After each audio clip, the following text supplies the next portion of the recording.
Yes, hello. Magandang gabi muli sa inyo mga kaibigan, mga katoto. Dito tayo muli ngayon sa kusina. Yan tayo magluluto. Since nakalagay na yung ating kawali. So kanina nag-live tayo, nakita naman siguro. Ito yung ating lulutuin ngayon.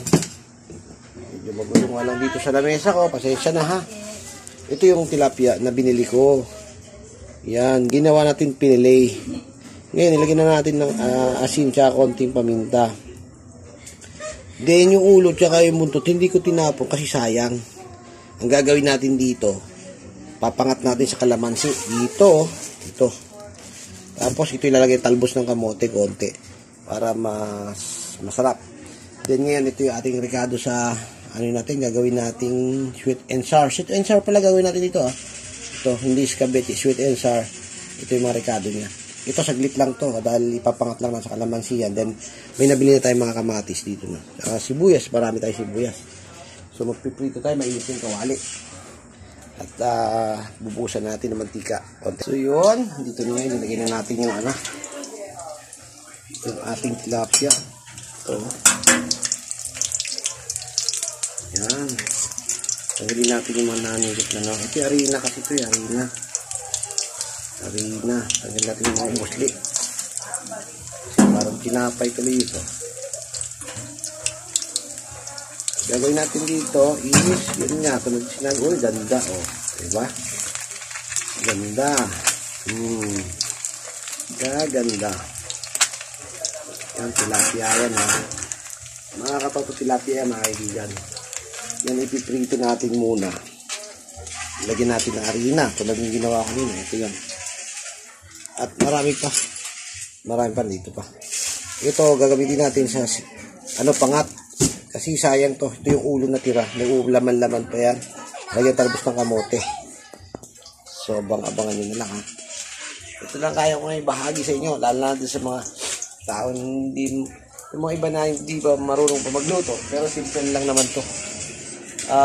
Kung pala ay niningning sa ipag ko, maraming salamat sa iyo ang binigay mo kanina sa aking yung malagkit na pangalan nun, nabanggit ko na kanina sa live ko. Yun, maraming salamat at maya maya kakainin namin yun. Kasi ngayon busy pa yung mga anak ko. Lahat sila nagsiselfon. Ayan. Tayo naman, luluto. So, abang-abang nang nyo, yan yung niluto ko. Ayan. Alam mo yun, tinapay, pero hindi yan tinapay. So, ano yan, Ito na ang ating naprito. Kagaganda. Ito na yun.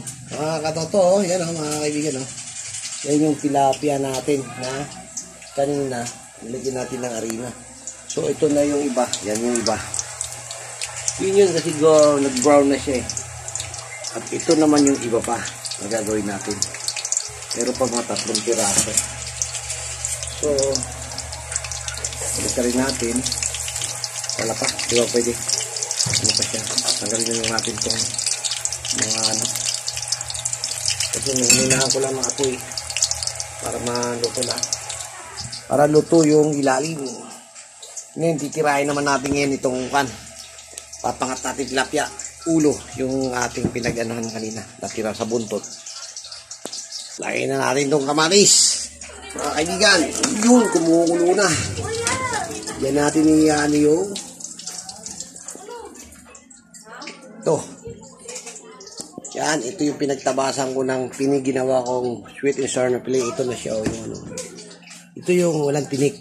Nanggalan natin, ginawa ng pili. Ito naman yung pinagtabasan. Gagawin naman natin pangat. Ito, kalamansi ang ilalagay natin. Sa naman? Doon sa tilapia kanina, nakita nyo yung ginawa natin, ipapangat natin. Kalamansi instead na sampalok. Kasi mas masarap ito, mabango. Kasi ito, mabango siya, hindi siya nakakaumay yung asin. So yun, finish na yung ating sinigang, pinangat na isda, tilapia yung ulo. Yan na yun. Then ito na ngayon, gagawa tayo ng sarsa niya, sweet and sour niya. So ito yung ating magiging rekado niya. Pero ito tapos na, napakasarap talaga naman. Ay, nako, pag natikman nyo.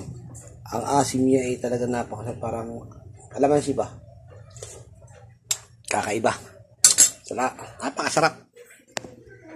So hanggang dito lang tayo. Tayo magluluto pa. umusok na yung kawali ko pala. At ito ba, meron pa tayo isang lulutuin.